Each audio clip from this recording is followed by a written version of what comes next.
سلام، به قسمت نهم از سری برنامه آموزشی پایتون خوش اومدید. تو این قسمت می‌خوایم در مورد عملگرهای منطقی صحبت کنیم. توی قسمت قبل در مورد عملگرهای مقایسه صحبت کردیم، اما توی این قسمت می‌خوایم در مورد عملگرهای منطقی صحبت کنیم که دو تا از مهم‌تریناش یکی هست عطف منطقی یا همون به زبان فارسی و یا به انگلیسی and، و دیگه‌ایش هست فصل منطقی یا همون به زبان فارسی بهش میگیم یا به انگلیسی or گفته میشه.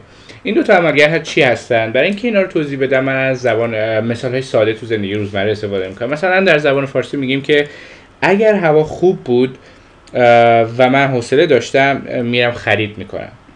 خب اون وی که بین دو تا این گزاره هوا خوب بود و من حوصله داشتم وجود داشت توی این جمله، بهش یک عملگر منطقی، یه عطف منطقی گفته میشه.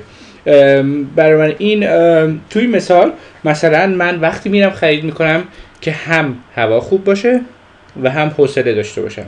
یعنی برای اینکه من برم خرید بکنم باید هوا خوب باشه و باید حوصله داشته باشم.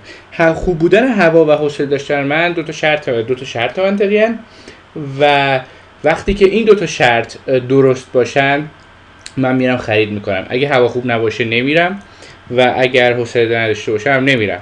پس اگر یکی از این دو تا شرط ها درست نباشه من نمیرم خرید بکنم، فقط وقتی میرم خرید بکنم که این دو تا شرط درست باشه. به این میگن عملگر منطقی عطف منطقی و به فارسی و به انگلیسی and.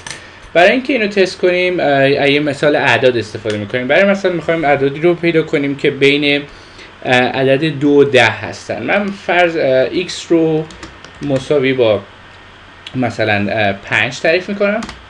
بعد میخوام همزمان تست کنم که آیا مثلا x بین عدد 2 و 10 هست. بین عدد 2 و 10 بوده یعنی که آیا x بزرگتر از 10 هست، این یکی از شرطامونه، و x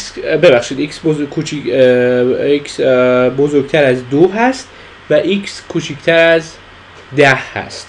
خب شرط اولمون x بزرگتر از 2 بودنه و شرط دوممون x کوچکتر از 10 و عددی که بین این دوتا باشه باید همزمان این دوتا شرط رو برقرار بکنه. یعنی اینکه بذار اینطوری بنویسیم که یعنی x باید کوچکتر از 10 باشه and این همون و یا عملگر منطقیه که گفتیم و x بزرگتر از 2 باشه.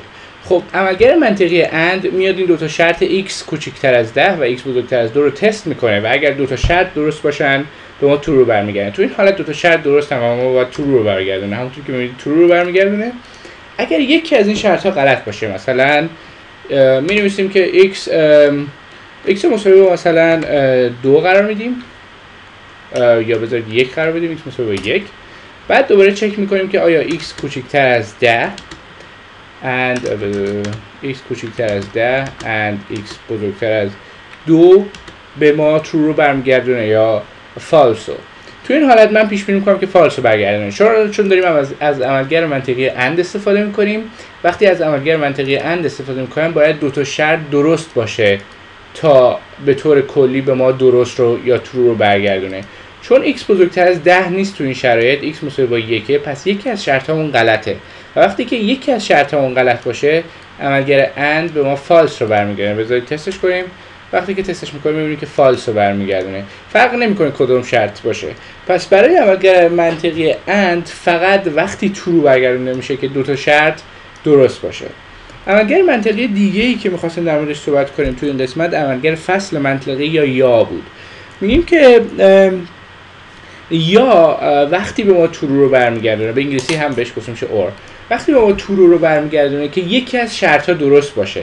تو این حالت دیدید که درست x مساوی با 1 بود و یکی از شرط‌ها غلط بود، عملگر منطقی and ما false رو برگردون. همین رو بذارید با عملگر منطقی or تست کنیم ببینیم به ما چه چیزی رو برمیگردونه. میگیم که x کوچکتر از 10 or x بزرگتر از 2. تو این شرایط خب یکی از اینا اینه که x کوچکتر از 10. خب این کاملا درسته، عملگر درستیه. پس من پیش بینی میکنم چون یکی از شرطامون درسته باید true رو برگردونه و x بزرگتر از 2. خب تو این حالت x بزرگتر از 2 نیست، چون x مساوی با 1، پس این شرط غلطه.